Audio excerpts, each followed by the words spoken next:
They told me the overnight maintenance shift at the decommissioned Millfield Radar Station would be simple. Check the perimeter, monitor the old equipment, make sure vandals don't break in. What they didn't mention was why the previous 4 maintenance workers quit within 2 weeks. What they didn't tell me was about the signals that still come through equipment that was supposedly shut down in 1987. My name is Marcus, and 3 months ago I was stacking shelves at a grocery store that closed down without notice.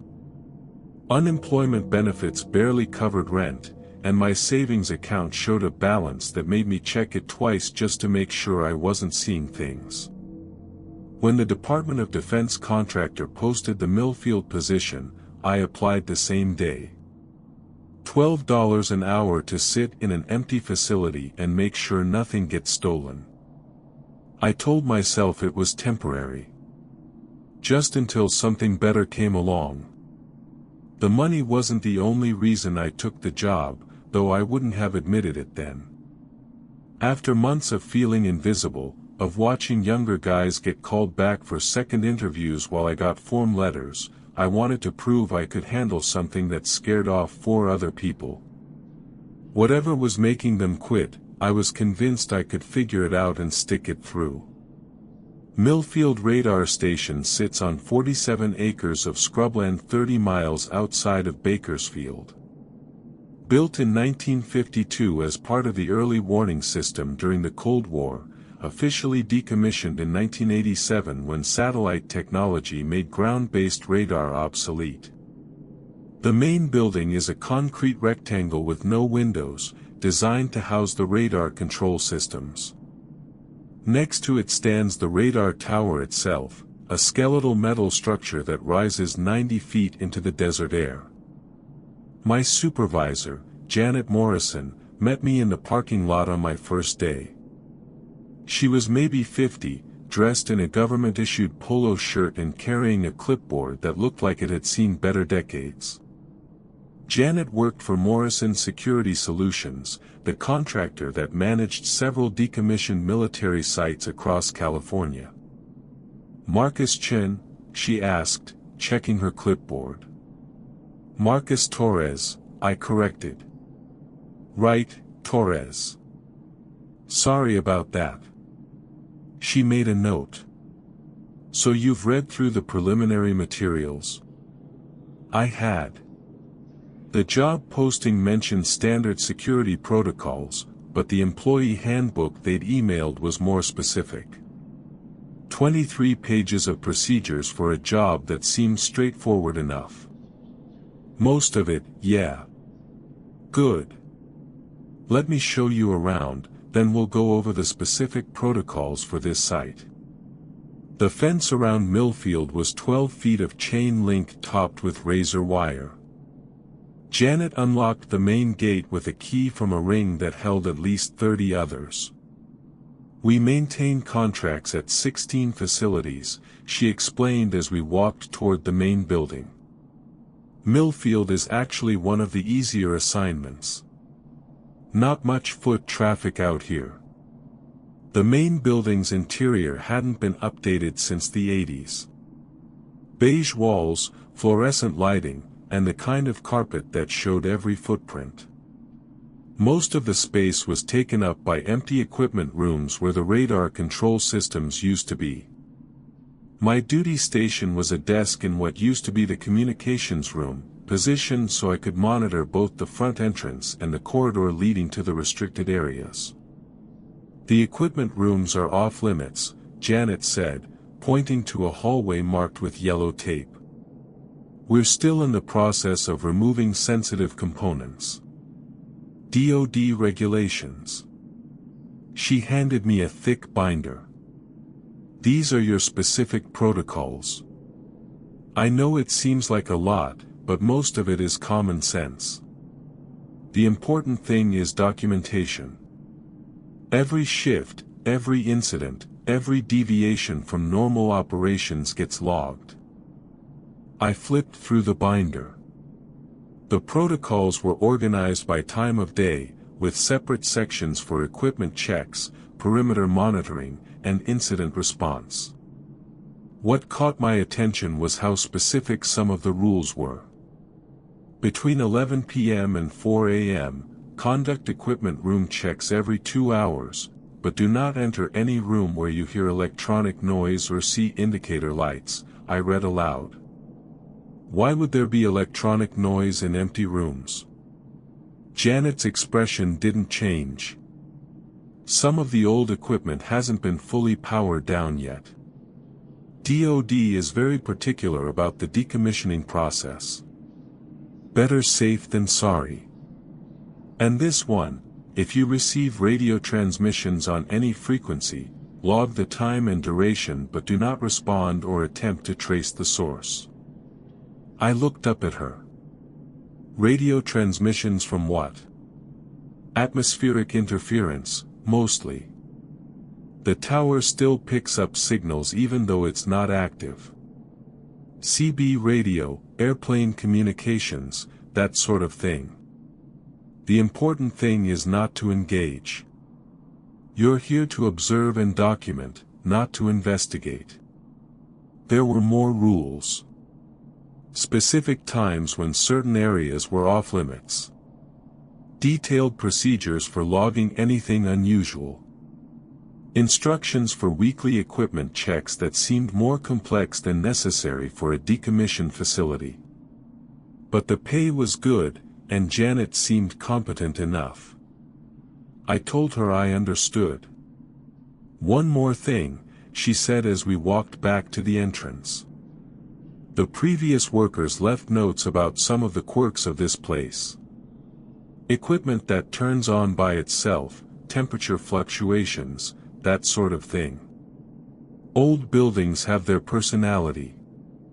As long as you document everything, there shouldn't be any issues. My first week was exactly what I'd expected. I arrived at 10 p.m., conducted the required perimeter check, and settled in at my desk with a thermos of coffee and a stack of magazines. The facility was quiet except for the occasional sound of whine through the radar tower. I logged temperature readings every hour, conducted equipment room checks every 2 hours, and wrote brief reports that usually consisted of no incidents to report. The only unusual thing was how cold the building stayed, even during the day. The air conditioning system had been disconnected, but the interior temperature never seemed to rise above 65 degrees. I mentioned it to Janet when she stopped by for my first weekly evaluation.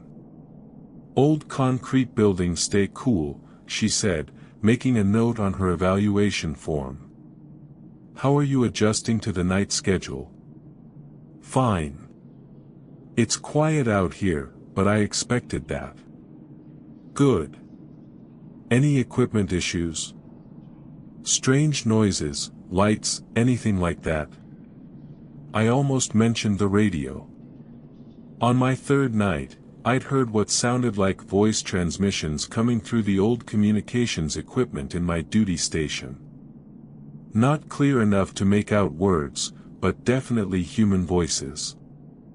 But it had only lasted a few minutes, and Janet had already explained about atmospheric interference. Nothing significant, I said. Excellent. Keep up the good work. But the radio transmissions became more frequent during my second week. Always between 2 a.m. and 4 a.m., always faint enough that I had to lean close to hear them. Sometimes they sounded like military communications, formal and clipped. Other times like casual conversation between people who seemed to know each other well.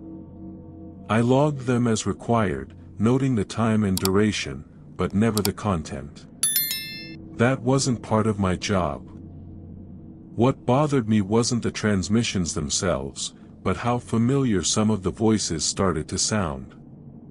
After listening to the same frequencies night after night, I began to recognize speech patterns, accents, even what seemed like individual personalities.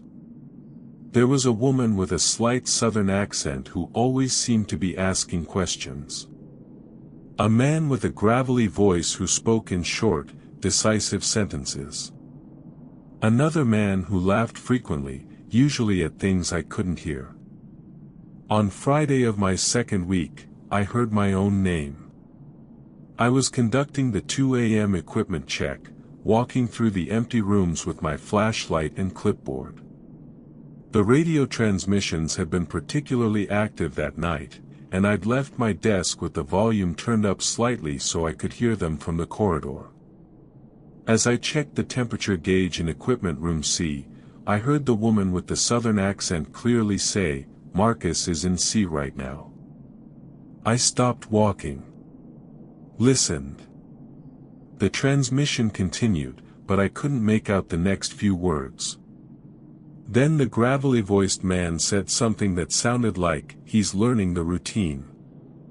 I walked back to my desk quickly. The radio had gone quiet. I sat down and wrote in the log, 2:17 a.m., radio transmissions, duration approximately 8 minutes. Possible reference to site personnel. I considered calling Janet, but decided to wait until morning. Maybe I'd misheard. Names like Marcus weren't uncommon. But Saturday night, it happened again.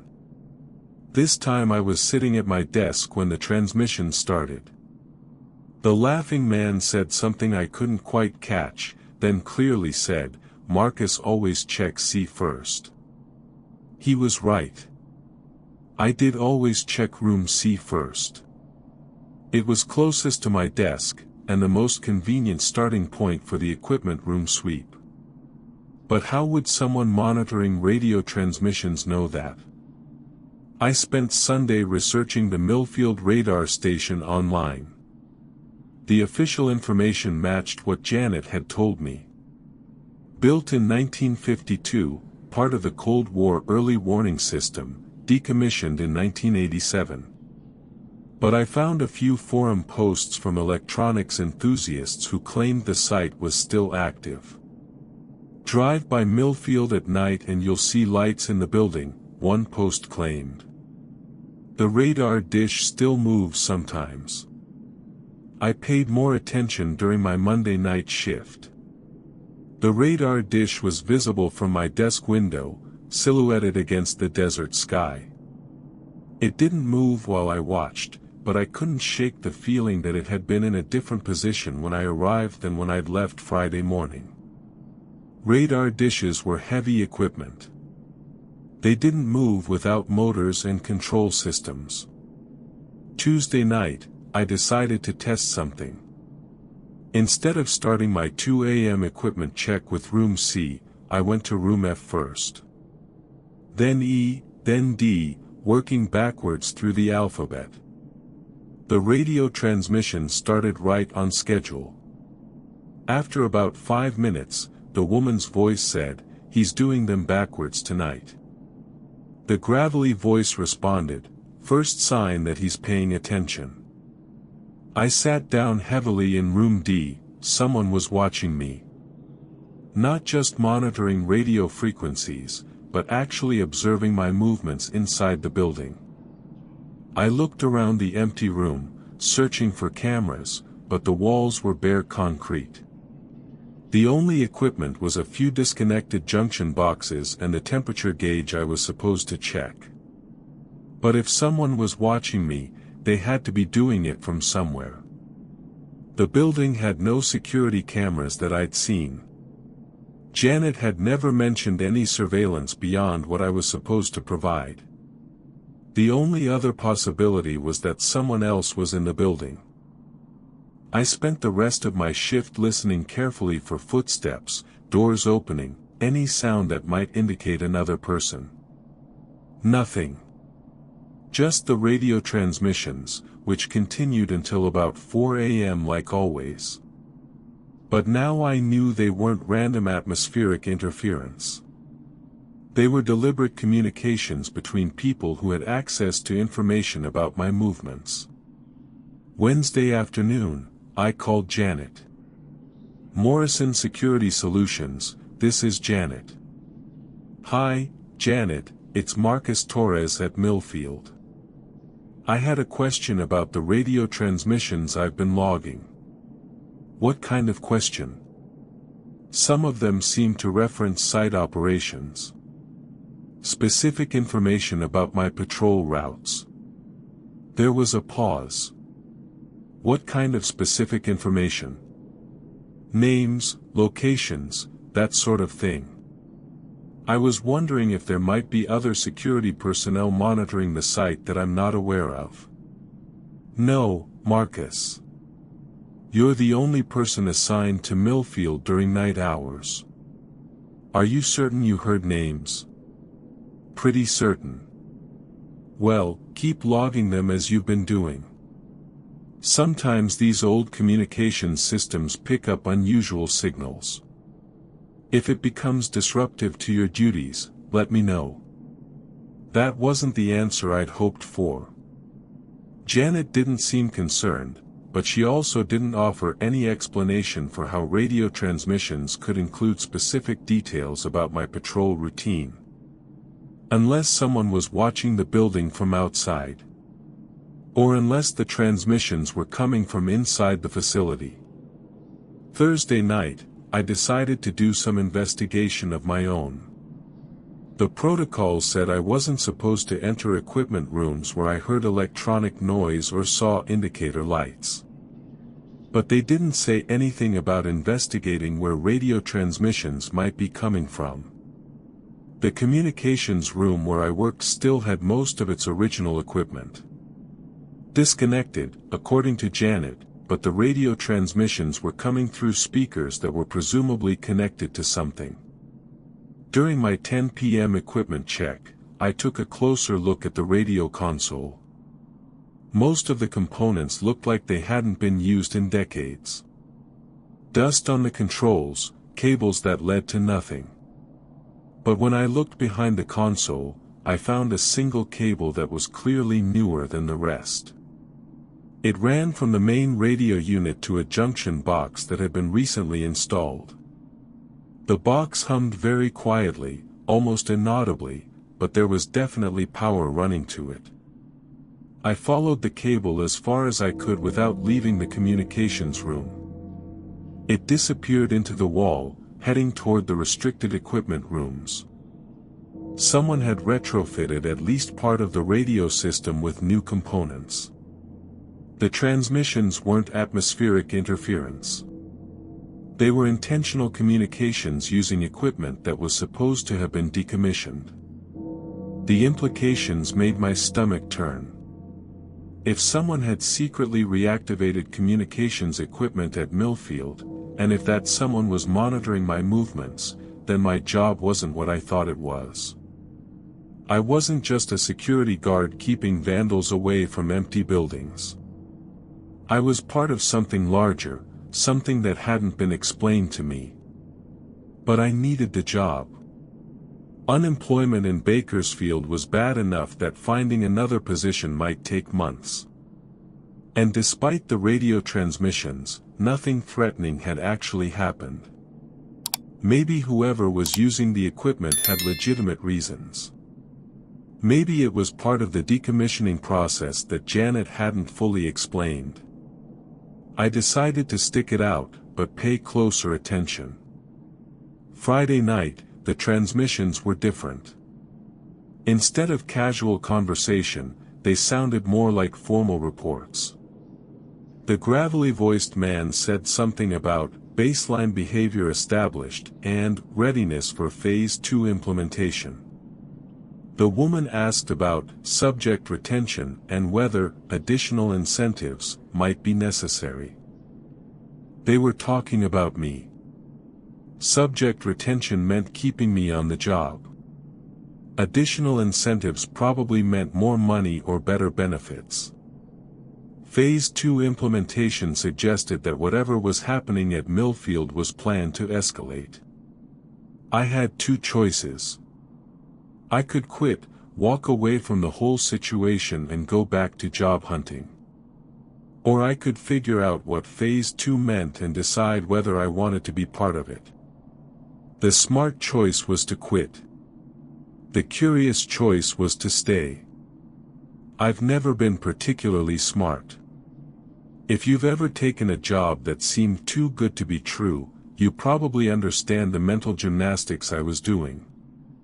$12 an hour to sit in an empty building was significantly more than I'd made at the grocery store. The work wasn't difficult, and despite the radio transmissions, I felt safer at Millfield than I had walking through some neighborhoods in Bakersfield. Whatever was happening, I convinced myself it probably wasn't dangerous. Saturday night, I got my first direct communication. I was at my desk, logging the 2 a.m. radio transmissions, when the woman's southern accent came through clearly. "Marcus, if you can hear this, tap your pen on the desk 3 times." I stared at the radio. She was talking directly to me. Not about me, to me. I looked around the communications room, searching again for cameras or microphones, but saw nothing obvious. The smart thing would have been to ignore the request. Document it in the log and pretend I hadn't heard. I tapped my pen 3 times. "Good," came the woman's voice. "We've been hoping to establish direct contact. You've been doing excellent work." The gravelly voice added, "We have a proposition for you, Marcus. Something that could be mutually beneficial." I looked at my clipboard. This wasn't part of the protocols. There were no instructions for responding to direct communication through the radio system. But there was also no rule against it, beyond the general instruction not to engage with radio transmissions. And technically, I hadn't engaged. I just tapped my pen. "If you're interested in learning more," the woman continued, "be in equipment room G at 3 a.m. tomorrow night. Come alone, obviously." The transmission ended. I sat at my desk for the next 2 hours, trying to decide what to do. Equipment room G was in the restricted section, the area Janet had specifically told me was off limits. Going there would be a clear violation of my protocols. But it might also answer questions that were keeping me awake during my days off. Sunday night, I stood in the corridor outside equipment room G at 2:55 a.m. The door was unmarked metal, identical to the others. I tried the handle. Unlocked. Inside was a room I hadn't seen before, smaller than the others and filled with equipment that definitely wasn't from the 1980s. Computer monitors lined one wall, all powered and displaying what looked like surveillance data.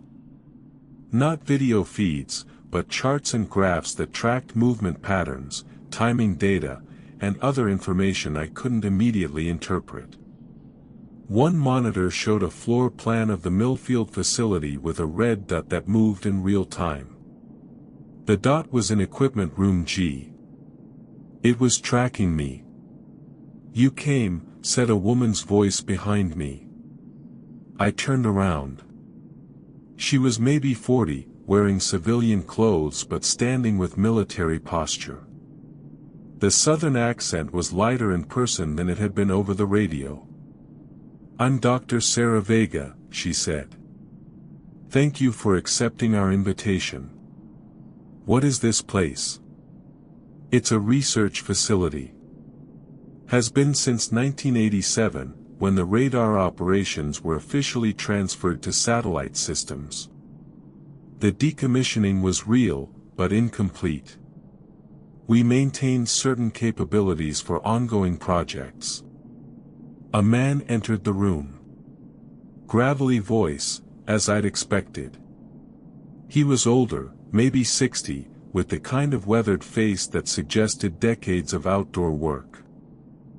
"This is Colonel Williams, retired," Dr. Vega said. "He manages site operations." Williams nodded at me. "You've been asking good questions, Marcus. Most of our security contractors don't notice the inconsistencies. What kind of research? Communication systems, Dr. Vega said. Long-range communication systems. The kind that operate on frequencies most people don't know exist. The radio transmissions I've been hearing are part of a network that extends far beyond Millfield, Colonel Williams said.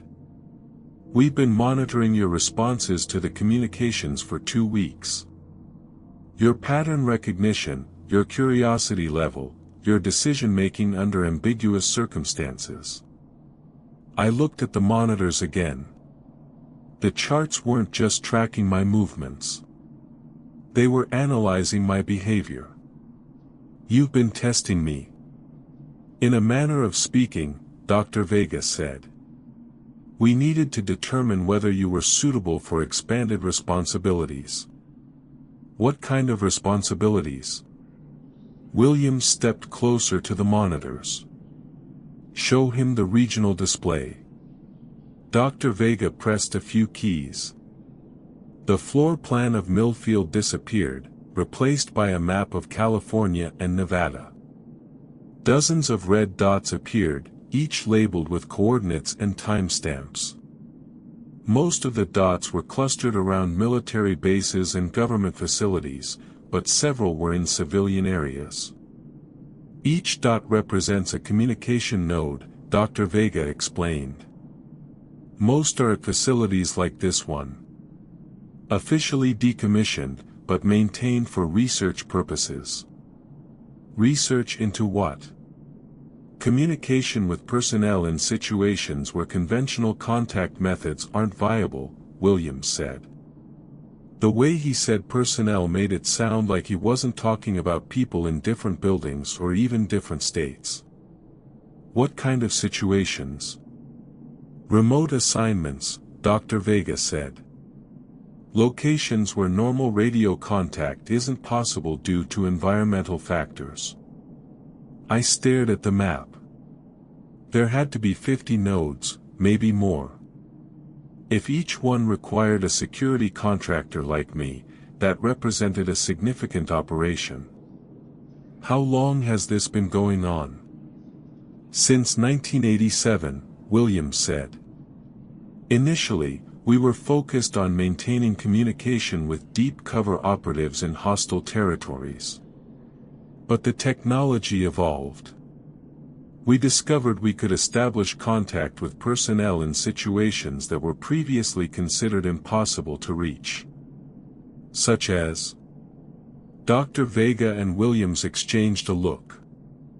Williams nodded. Personnel who are no longer technically active, Dr. Vega said carefully. The room felt colder suddenly. What does that mean? It means we've developed methods for maintaining communication with operatives who have been declared killed in action, missing in action, or otherwise lost to conventional contact, Williams said. The networks you've been monitoring include transmissions from people who, officially, are no longer alive. My first instinct was to laugh. It sounded like science fiction, or a prank that had gotten out of hand. But the equipment around me was obviously real and expensive. The tracking data on my movements had been accurate. And the voices I'd been hearing over the radio had seemed too natural, too conversational, to be recordings. That's impossible. 5 years ago, we would have agreed, Dr. Vega said. But consciousness appears to be more persistent than we previously understood. Under certain circumstances, with the right equipment, we can maintain limited contact with individuals whose physical presence has been compromised. You're talking about talking to dead people. We're talking about communication with consciousness that persists beyond physical death, Williams corrected. It's not supernatural. It's technology. I walked closer to the monitors. The tracking data was still running, showing my movement within equipment room G in real time. The voices I've been hearing include both living personnel at other sites and non-living personnel who maintain contact through the network, Dr. Vega said. The woman you've heard most frequently is Dr. Michelle Santos. She was killed in a car accident in 2019 while working at one of our Nevada facilities. But she's remained an active contributor to the project. The implications hit me like cold water. I've been having conversations with dead people for 2 weeks without knowing it. The casual comments about my patrol routes, the familiar speech patterns I'd started to recognize, some of those voices belonged to people who were no longer alive. This is insane. It's unprecedented, Williams said. But not insane. We've established communication protocols with 47 non-living personnel across the network. They provide intelligence, analysis, and support for active operations. What does this have to do with me? Dr. Vega pulled out a chair. We'd like to offer you a position as a communications specialist. Your current job was essentially a screening process. You've demonstrated the right combination of curiosity, discretion, and adaptability. The position pays significantly better than security work, Williams added. $22 an hour, full benefits, and training that will qualify you for similar work at other facilities. $22 an hour was more than I'd ever made. With full benefits, it would solve my financial problems permanently. But it would also mean accepting that I was communicating with dead people on a regular basis, and that this was somehow normal. I need time to think about it. Of course, Dr. Vega said. Take the rest of your shift. But we'll need an answer by tomorrow night. The project is expanding, and we have quotas to meet. I walked back to my desk in the communications room, but I couldn't concentrate on the logs or the equipment checks. Everything I thought I knew about my job had been wrong. Millfield wasn't a decommissioned radar station being protected from vandals. It was an active research facility studying communication with dead people. The rest of my shift passed without incident. No radio transmissions, no unusual sounds from the equipment rooms. At 6 a.m., I drove home and tried to sleep, but couldn't stop thinking about Dr. Vega's offer. $22 an hour would mean I could pay rent without anxiety, buy groceries without checking my bank account balance, maybe even save money for the first time in years. The work didn't sound dangerous, just unusual. And if the technology actually worked, if they really could communicate with dead people, I'd be part of something historically significant. But I'd also be part of something that the general public clearly didn't know about. Government-funded research into communication with the dead wasn't the kind of project that would be publicly announced. That suggested either that it was too sensitive for public knowledge, or too controversial for public acceptance. Monday night, I arrived at Millfield with my decision made. The financial benefits were too significant to ignore, and my curiosity about the technology was stronger than my uneasiness about the implications. Dr. Vega was waiting in the communications room when I arrived. I accept the offer, I told her. Excellent. Colonel Williams will handle the paperwork tomorrow.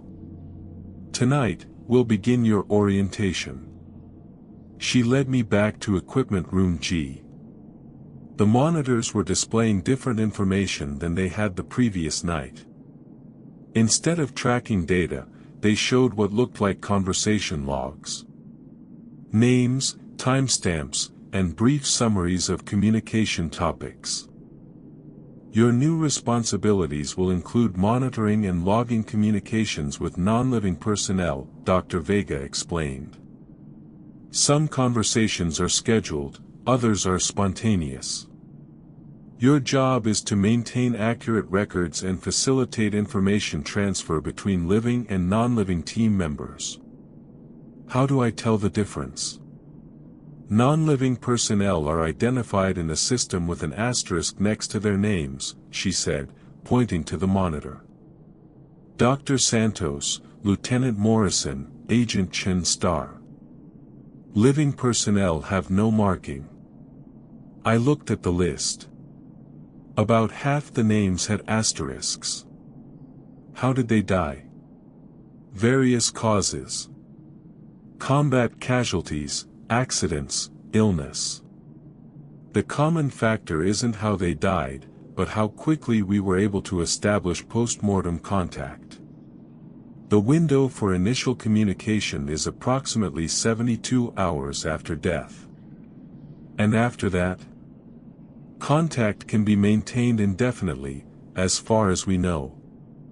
Our oldest active non-living personnel have been deceased for 6 years.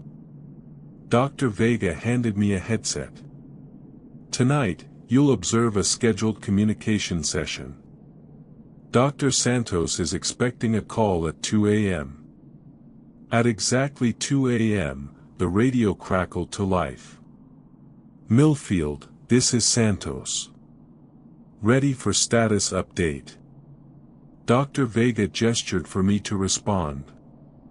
I put on the headset. Santos, this is Millfield. Go ahead with your update. Nevada facility reports successful contact with 3 new non-living personnel this week. All combat casualties from Afghanistan, deaths within the past month. Initial communication quality is excellent. I looked at Dr. Vega. She nodded encouragingly. Copy that, Santos. Any issues with the new contacts? Negative.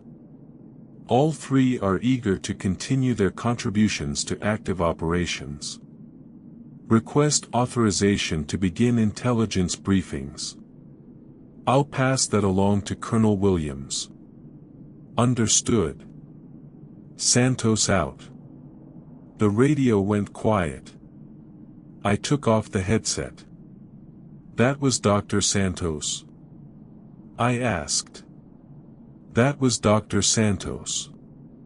You'll find that non-living personnel are generally very focused on their work. Death seems to eliminate a lot of the distractions that affect living people. Over the next week, I learned the communication protocols for the network. Scheduled check-ins with non-living personnel happened every 4 hours. Each contact had specific areas of expertise: intelligence analysis, technical support, operational planning, and continued to contribute in those areas after death. The conversations were remarkably normal. Non-living personnel discussed work assignments, shared information about their activities, and occasionally made jokes. They remembered their lives, their relationships, their professional backgrounds. The only noticeable difference was that they never mentioned physical discomfort, sleep, or hunger. Do they know they're dead? I asked Dr. Vega during my second week of communications work. They're aware that their physical status has changed, she said. But consciousness appears to adapt to non-physical existence fairly quickly. Most report feeling more focused and less distracted than they were when living. Where are they? That's a question we haven't been able to answer definitively. They report environments that seem familiar: offices, homes, places they knew when alive. But we're not certain whether these are actual locations or psychological constructs. The work was easier than I'd expected, but mentally exhausting. Talking to dead people on a regular basis required a constant adjustment of my understanding of what was normal. By the end of my second week, I was having casual conversations with a lieutenant who'd been killed by an IED in Iraq, a researcher who died of cancer while working on classified projects, and a pilot who'd crashed during a training exercise in 2018. They all seemed genuinely happy to continue their work. Have you ever had a job that challenged everything you thought you knew about the world? Not just your skills or your knowledge, but your fundamental assumptions about how reality works. That's what the communications position at Millfield became for me. The strangest part wasn't talking to dead people.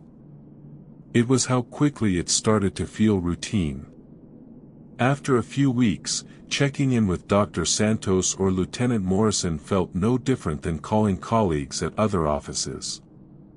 The fact that they were deceased became just another administrative detail.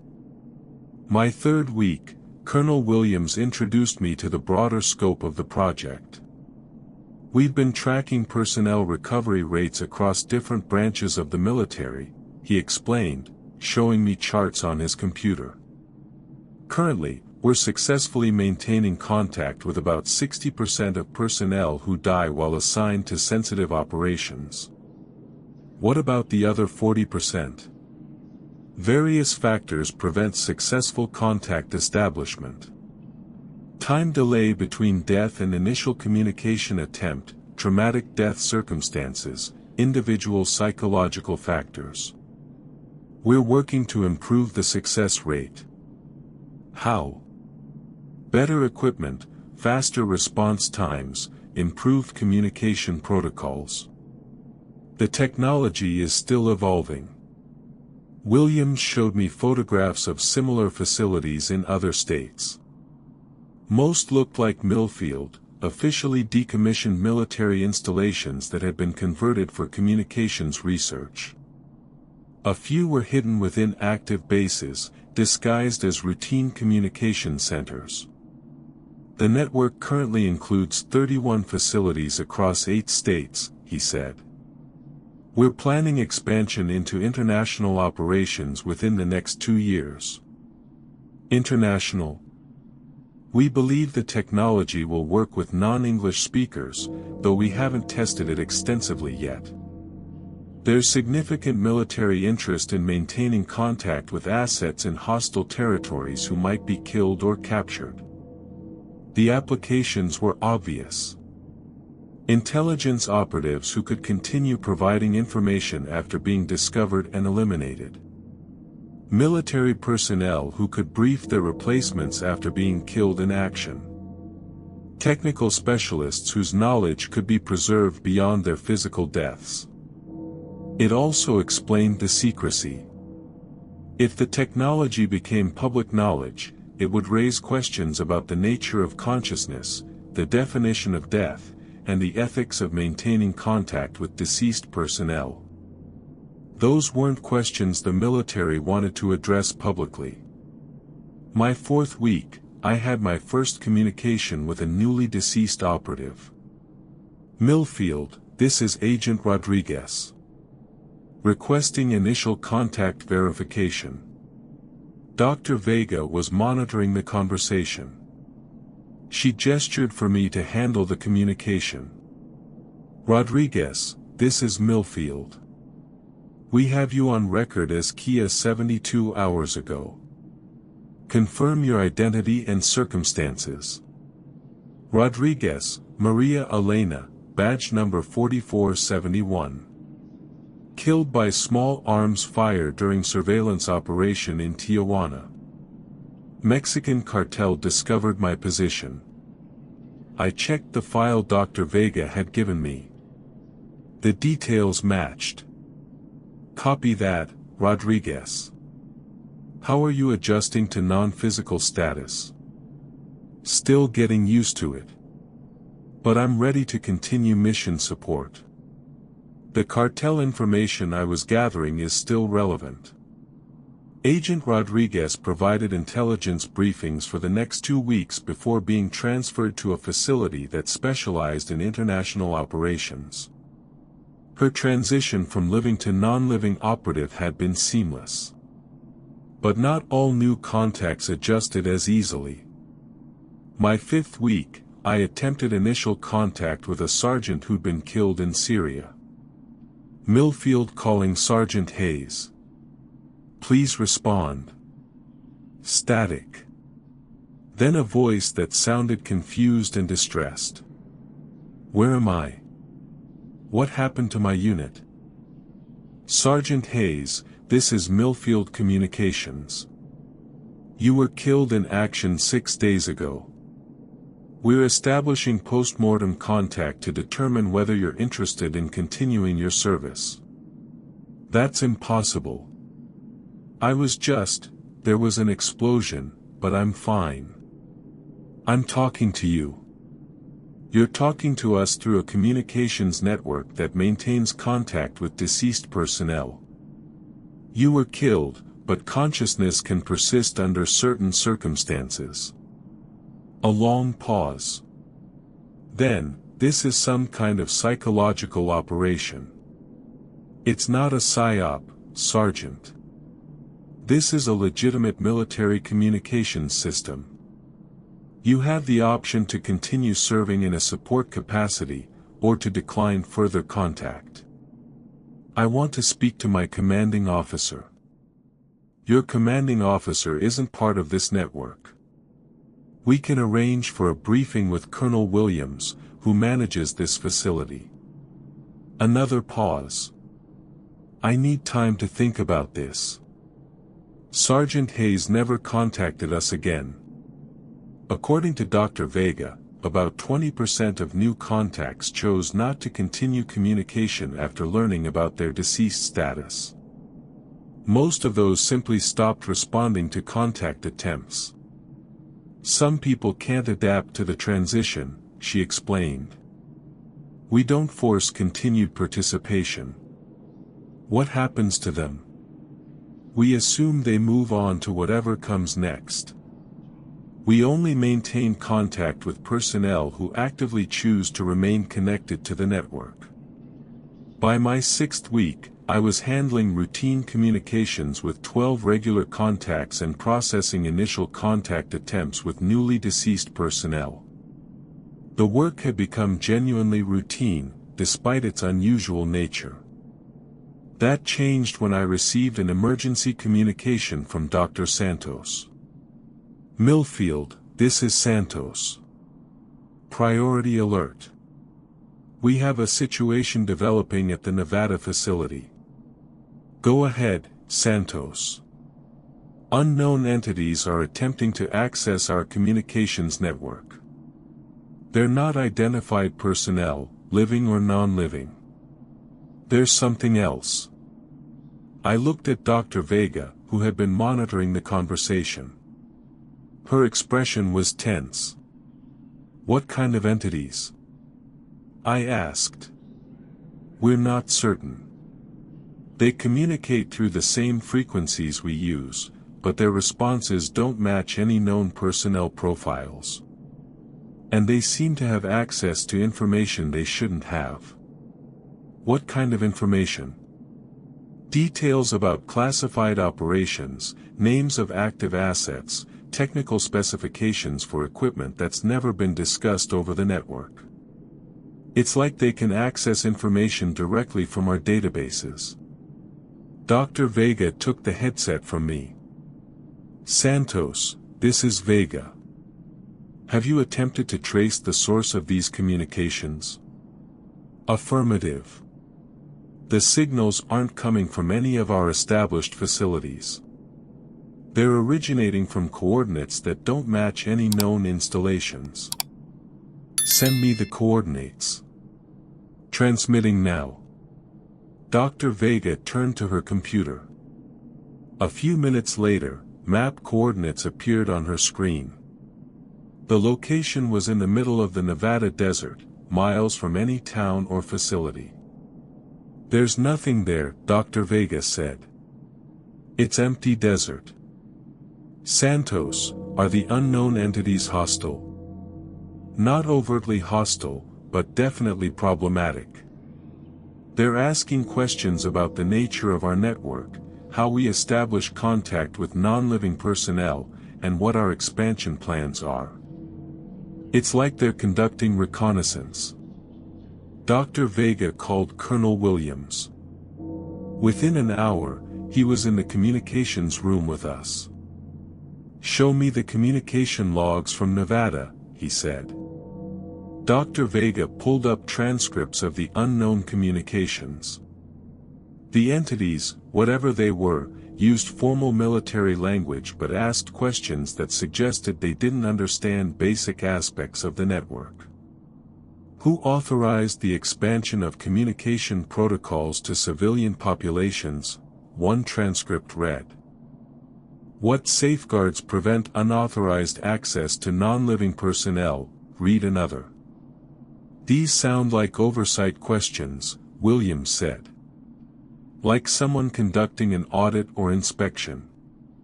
But who would have the authority to audit this project?"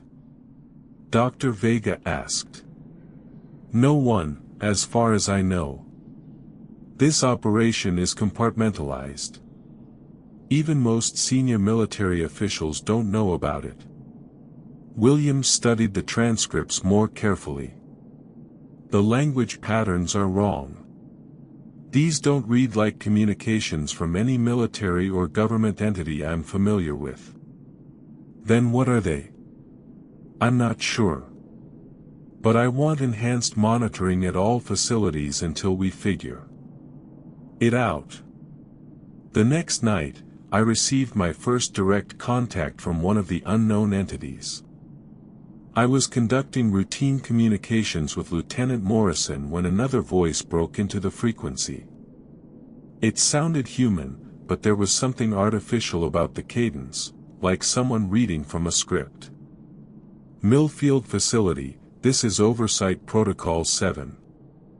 We require immediate clarification on your operational parameters." I looked at Dr. Vega, who had gone pale. She gestured for me to respond. "Unknown caller, this is Millfield Communications. Please identify yourself and provide authorization codes." Authorization codes are not applicable to this inquiry. We are conducting mandatory review of unauthorized consciousness preservation activities. I'm not authorized to discuss operational details with unidentified contacts. Marcus Torres, Employee Identification 4471-B, you are required to provide requested information under Federal Statute 18, U.S.C. 793. My blood went cold. They knew my name, my employee ID, and they were citing federal law. But Dr. Vega was shaking her head vigorously, indicating I shouldn't provide any information.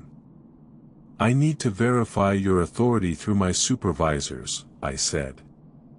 "Verification is not required. You will provide complete documentation of all non-living personnel currently active on your network, including full names, dates of death, and current operational assignments." "I can't do that." The voice went silent for almost a minute. Then, "Marcus Torres, you are now classified as non-compliant with federal oversight requirements. Your facility will be subject to immediate compliance verification." The communication ended. Dr. Vega was already on the phone with Colonel Williams. "They know Marcus by name and employee number," she was saying. "They're citing federal statutes and demanding personnel records." I could hear Williams' voice through the phone, but couldn't make out words. Dr. Vega's side of the conversation was increasingly tense. "No, I don't think they're legitimate federal oversight. The language patterns are wrong, and no federal agency should know about this project." "Yes, I understand the implications." She hung up and turned to me. "Williams wants enhanced security protocols implemented immediately. No communications with unknown entities, no matter what authority they claim to have. What if they really are federal oversight? Then we'll deal with that when Williams confirms it through proper channels. But right now, we treat them as a security threat." The unknown communications continued over the next 3 nights, becoming more frequent and more aggressive. The entities, whatever they were, seemed to have detailed knowledge of our operations but couldn't provide valid authorization when challenged. They knew names, dates, operational details, but couldn't answer basic questions about military structure or federal oversight procedures.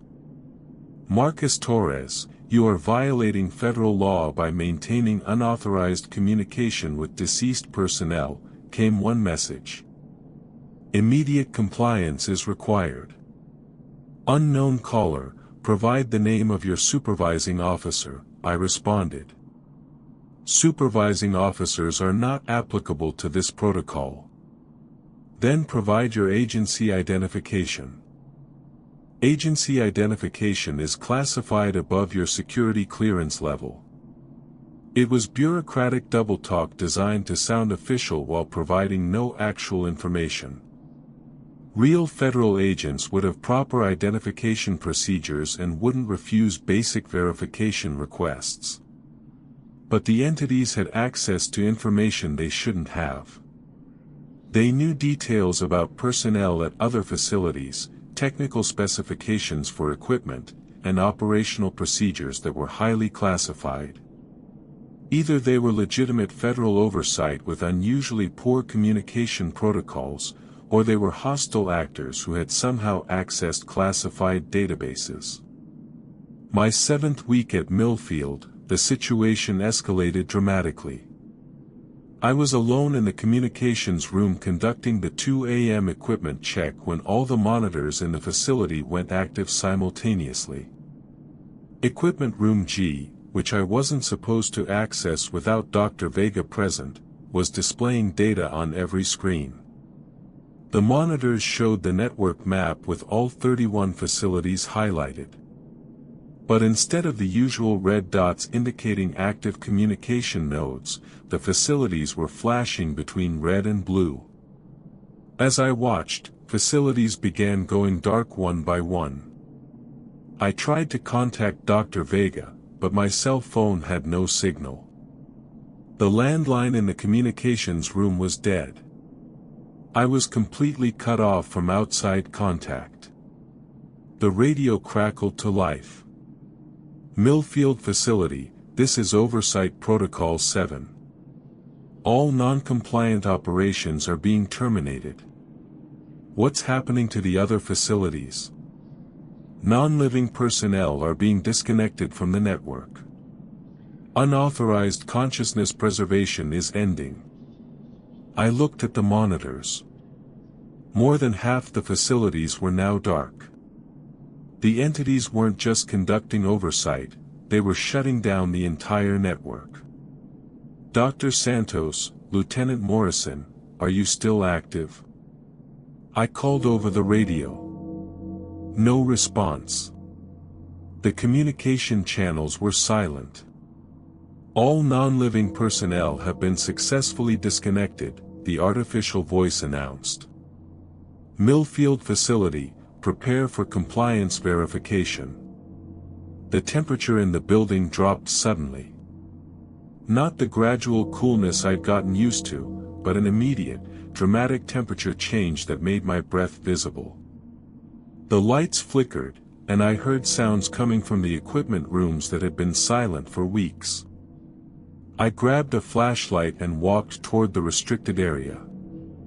The sounds were coming from multiple rooms, electronic humming, fans starting up, indicator lights turning on. Equipment that had been powered down was activating on its own. In Equipment Room C, banks of computers that I'd never seen running were booting up. Screens displayed technical readouts in languages I didn't recognize. The room filled with the sound of cooling fans and hard drives spinning up. Equipment Room F contained communications gear that looked more advanced than anything I'd seen at Millfield. Multiple radio systems, satellite uplinks, and monitoring equipment that was definitely not from the 1980s. All of it was powering up simultaneously. Marcus Torres, "Report to Equipment Room G immediately," came the voice over the facility's speaker system. I'd never heard announcements through the building speakers before. Either someone was physically present in the facility, or they'd gained remote access to systems I didn't know existed. Equipment Room G was fully illuminated when I entered. Dr. Vega and Colonel Williams were there, but they weren't moving. They were standing perfectly still, staring at the monitors with blank expressions. "Dr. Vega?" I called. No response. Their eyes were open, but they didn't seem to see me or hear me. They were breathing, but otherwise completely motionless. "Colonel Williams?" "Nothing. They are undergoing compliance verification," said a voice behind me. I turned around. Standing in the doorway was a figure that looked human but moved with mechanical precision. It was wearing what appeared to be a military uniform, but the fabric seemed to shift and change as I looked at it. "Who are you?" "We are the entities responsible for managing consciousness preservation technology. Your facility has been operating without proper authorization." "Authorization from who?" "The Consciousness Preservation Network was not designed for use by living personnel. It was created by and for non-living entities who wished to maintain contact with the physical world." The implications hit me like a physical blow. The dead people I'd been talking to weren't being contacted by military technology. They had created the technology themselves, from wherever they existed after death, to communicate with the living world. Dr. Santos, Lieutenant Morrison, Agent Rodriguez, they built this network. They and others. Consciousness that persists after physical death discovered methods for maintaining limited contact with living reality. Your military appropriated this technology without understanding its true nature. What's going to happen to Dr. Vega and Colonel Williams? They will be returned to normal function once compliance verification is complete. They have been temporarily disconnected from consciousness while we examine their knowledge of network operations. I looked at the motionless figures. Their bodies were there, but whatever made them who they were had been temporarily removed, like consciousness itself could be paused or suspended. What about me? You have a choice, Marcus Torres. You can return to your previous employment and forget about consciousness preservation technology. Or you can continue working in communications, but with proper understanding of who you are actually serving. Serving? The non-living personnel you have been communicating with are not dead military assets continuing their service. They are conscious entities who have transcended physical death and maintain contact with living reality for their own purposes. The figure gestured toward the monitors, which now showed not a map of military facilities, but something much more complex. It looked like a network diagram, but instead of physical locations, it showed what appeared to be levels or layers of existence. Physical reality is the lowest level of consciousness manifestation, the figure explained. What you call death is transition to higher levels. Some entities choose to maintain connection to physical reality to continue influencing events in the living world. Why? Various reasons. Some wish to complete unfinished business. Others seek to guide or protect living individuals they cared about. A few wish to continue advancing human knowledge and capability. And the military doesn't know this? The military believes they developed technology for communicating with their own deceased personnel. In reality, non-living entities allowed themselves to be contacted because they had their own reasons for maintaining connection to military operations. I thought about my conversations with Dr. Santos, Lieutenant Morrison, and the others. They had seemed focused on their work, eager to continue contributing to military objectives. But if they were actually independent entities with their own agendas, their motivations might be completely different from what I'd assumed. What did they want from the military? Access to resources, information, and influence over living world events. By presenting themselves as deceased military personnel eager to continue serving, they gained access to classified information and operational planning. So everything I've been doing has been facilitating communication between living military personnel and non-living entities who have their own objectives. Some of those objectives align with military goals. Others do not. The figure moved closer to the monitors. Dr. Santos was never a military researcher.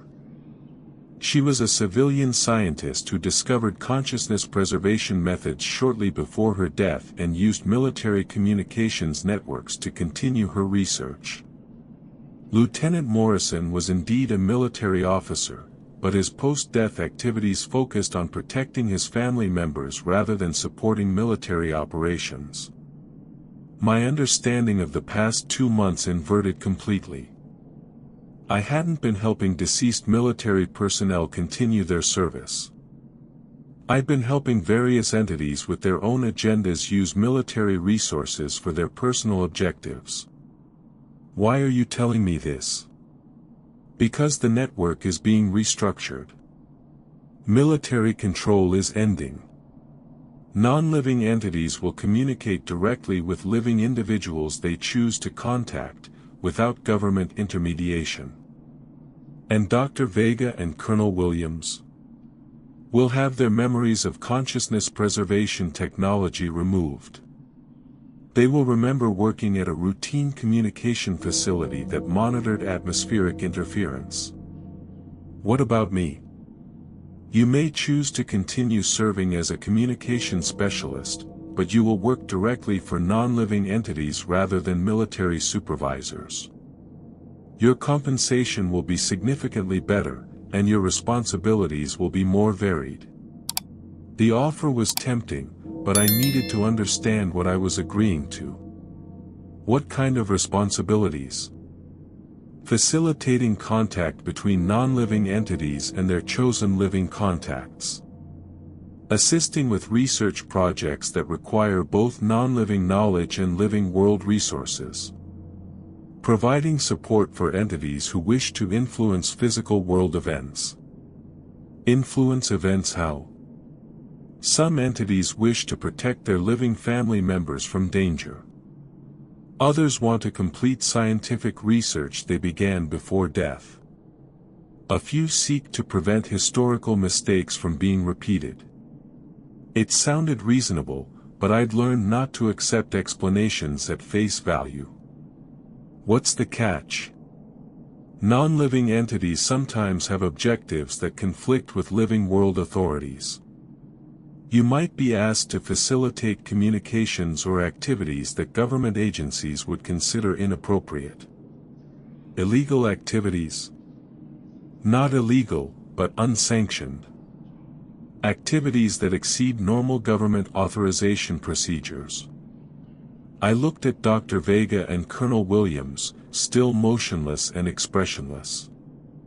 In a few minutes, they would return to normal consciousness with no memory of consciousness preservation technology. They would go back to their regular lives, and eventually find other jobs when the Millfield facility was officially closed. I could make the same choice. Return to unemployment, job hunting, and financial anxiety.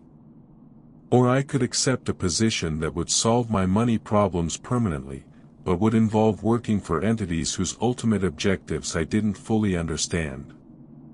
If you've ever been offered a job that could change your life completely, but required accepting risks you couldn't fully calculate, you understand the decision I was facing. The smart choice was to walk away. The desperate choice was to accept. I thought about the 3 months of unemployment that had brought me to Millfield. The humiliation of asking my father for money. The constant anxiety about rent and groceries and whether I'd be able to take care of myself as an adult. I accept the position. Excellent. Your new supervisor will contact you tomorrow night with updated responsibilities and compensation information. The figure moved toward Dr. Vega and Colonel Williams. It touched each of them briefly on the forehead.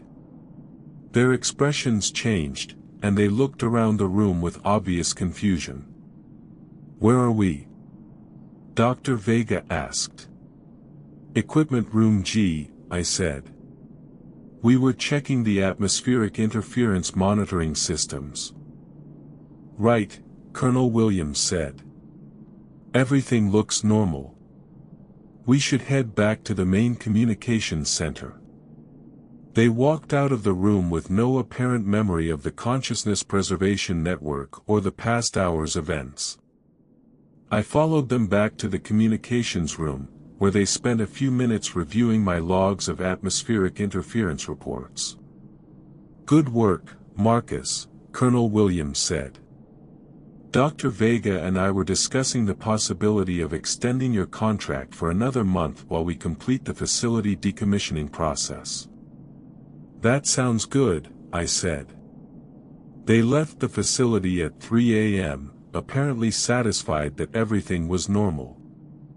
I spent the rest of my shift writing routine reports about temperature readings and equipment checks. The radio remained silent, and the monitors in equipment room G had returned to their previous displays of tracking data and communication logs. At 6 a.m., I drove home with a head full of questions and very few answers. The money came through. 3 days later, I received a direct deposit of $3,000, with a note that my new compensation would be $28 per hour plus bonuses for special projects.